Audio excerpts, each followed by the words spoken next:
திரு TTV Dinakaran வாழ்க்கை வரலாறு. இவருடைய அரசியல் என்றி முதல் அமமுக பொதுச் செயலாளர் வரை பிறப்பும் பின்னணியும்.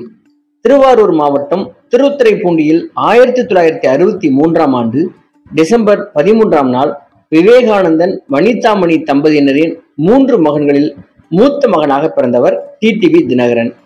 இவரின் தாயார் வனிதாமணி வி.கே. சசிகலாவின் உடன் பிறந்த சகோதரி ஆவார். இவருக்கு பாஸ்கரன், சுதாகரன் என்ற 2 இளைய சகோதரர்கள் உள்ளனர். இதில் சுதாகரன் என்பவர் மறைந்த முதல்வர் ஜெயலலிதாவின் வளர்ப்பு மகனாக 1990களில் வலம் வந்தவர். தனது சொந்த மாமா சுந்தரவதனத்தின் மகள் அனுராதாவை திருமணம் செய்து கொண்ட தினகரனுக்கு ஜெயஹரிணி என்று ஒரு மகள் உள்ளார். இவருடைய கல்வி தகுதி 1980 ஆண்டு மன்னார்குடியில் உள்ள பின்லே மேல்நிலைப் பள்ளியில் தனது மேல்நிலை வகுப்பை நிறைவு செய்தவர் தினகரன்.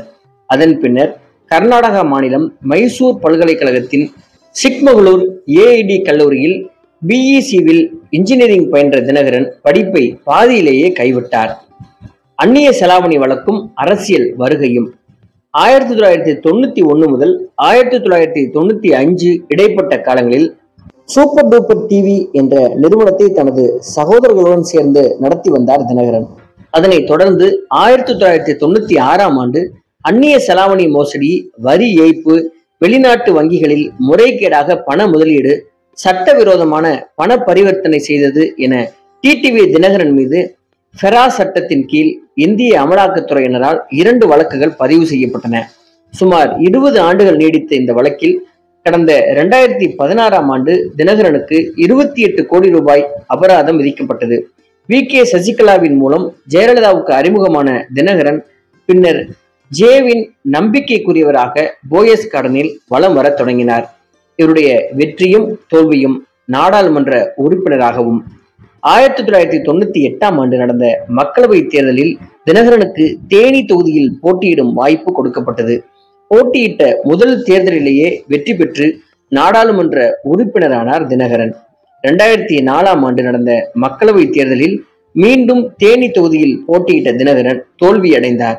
இருந்தபோதும் தினகரன் மீது ஜெயலலிதா கொண்டிருந்த நம்பிக்கையின் காரணமாக மாநிலங்களவை உறுப்பினராக்கப்பட்டார் தினகரன். தொடர்ந்து 2010 வரை நாடாளுமன்ற உறுப்பினராக இருந்த தினகரன் பாதுகாப்பு குழு உறுப்பினர், ஊரக வளர்ச்சி அமைச்சகத்தின் ஆலோசனை குழு உறுப்பினர் மற்றும் மனிதவள மேம்பாட்டு குழு உறுப்பினர் என பல்வேறு பதவிகளில் அங்கம் வகித்திருக்கிறார். மேலும் கட்சியில் அதிமுக இளைஞர் மற்றும் இளம்பெண்கள் பாசறையின் மாநில செயலாளராகவும் பின்னர் கழக பொருளாளராகவும் இருந்தவர். இந்த சூழலில் 2011 ஆண்டு பல்வேறு காரணங்களுக்காக சசிகலா, தினகரன் உள்ளிட்ட ஒட்டுமொத்த குடும்பத்தையும் கட்சியில் இருந்து நீக்கினார் ஜெயலலிதா அவர்கள். ஜெயலலிதா மறைவும் தினகரன் மறு வருகையும். ஜெயலலிதாவின் மறைவுக்கு பின்னர் அதிமுகவின் பொதுச் செயலாளராக தேர்ந்தெடுக்கப்பட்டார் சசிகலா.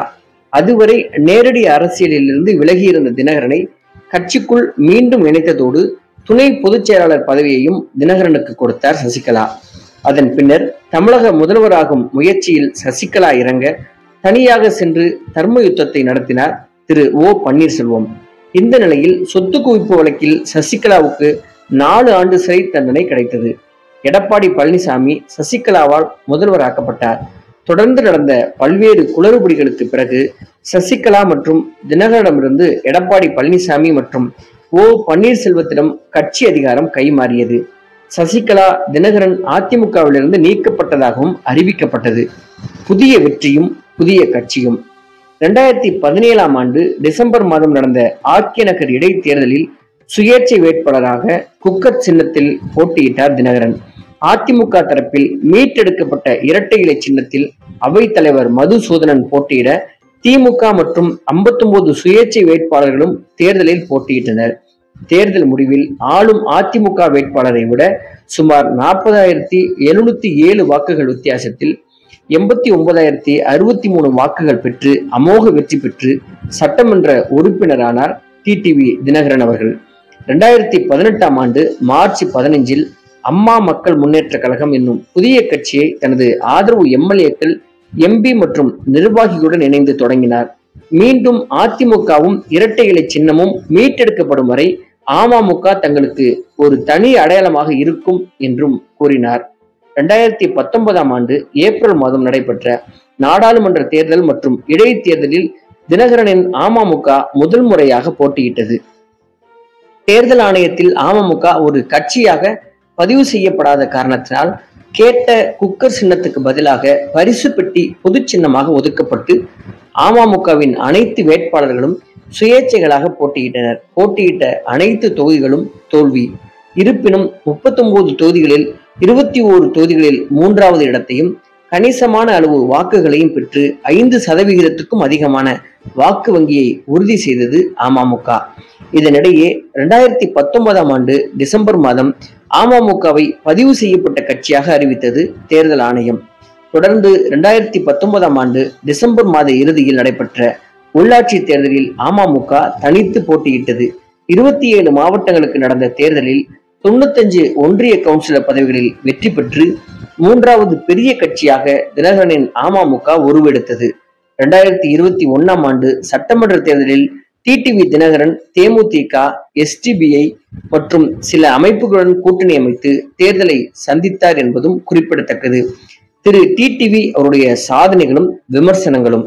ஆர்கே நகர் இடைத்தேர்தலில் திமுக, அதிமுக கூட்டணி இல்லாமல் தனியாக போட்டியிட்டு பெருவாரியான வாக்கு வித்தியாசத்தில் வெற்றி பெற்றது டிடிவியின் சாதனையாக பார்க்கப்பட்டது. அதே போல உள்ளாட்சி தேர்தலிலும் தனித்து நின்று 3வது இடம் பெற்று தமிழக அரசியலில் அனைவரின் கவனத்தையும் ஈர்த்தார்.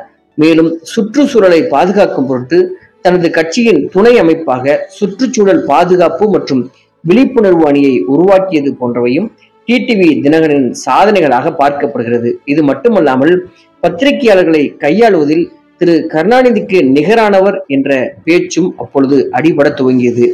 டிடிவி தினகரன் மீது இருக்கக்கூடிய விமர்சனங்கள்: அந்நிய செலாவணி மோசடி, வரி ஏய்ப்பு, வெளிநாட்டு வங்கிகளில் முறைகேடாக பண முதலீடு, சட்டவிரோதமான பண பரிவர்த்தனை, குடும்ப அரசியல், ஊழல் முறைகேடுகள் என டிடிவி தினகரன் மீது ஏராளமான விமர்சனங்களும் உண்டு.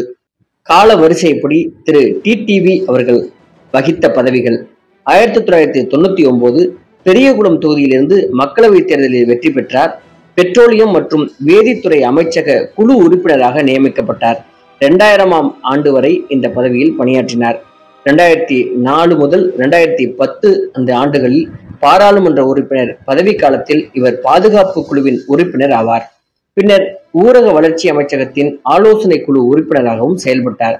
2007 ஜூன் 2010 வரை மனிதவள மேம்பாட்டு குழுவில் உறுப்பினராக பணியாற்றினார். 2017 எம்எல்ஏ டாக்டர் ராதாகிருஷ்ணன் நகர், சென்னை. 2018 இந்த ஆண்டில்தான் தனது அம்மா மக்கள் முன்னேற்ற கழகம் என்ற பெயரில் தொடங்கினார். டிடிவி அவர்கள் எதிர்கொள்ளக்கூடிய வழக்குகள்: 1996ஆம் ஆண்டு இவர் மீது அந்நிய செலாவணி மோசடி வழக்கில் 2016இல் அமலாக்கத்துறை 28 கோடி ரூபாய் அபராதம் விதித்தது. ஜெயலலிதா சொத்து குவிப்பு வழக்கில் 5வது குற்றவாளியாக சேர்க்கப்பட்ட டிடிவி தினகரன் பின்னர் வழக்கிலிருந்து விடுவிக்கப்பட்டார். முடக்கப்பட்ட இரட்டை இலை சின்னத்தை தங்கள் அணிக்கு பெற தேர்தல் ஆணைய அதிகாரிகளுக்கு கையூட்டு கொடுக்க முயன்றார் என டில்லி காவல்துறையால் கைது செய்யப்பட்டார். பின்பு போதிய ஆதாரங்கள் இல்லாததால் இவர் பிணையில் விடுவிக்கப்பட்டார். இதுவே திரு டிடிவி அவருடைய அரசியல் வாழ்க்கையின் ஏற்றங்களும் இறக்கங்களும் சாதனைகளும். நன்றி, வணக்கம்.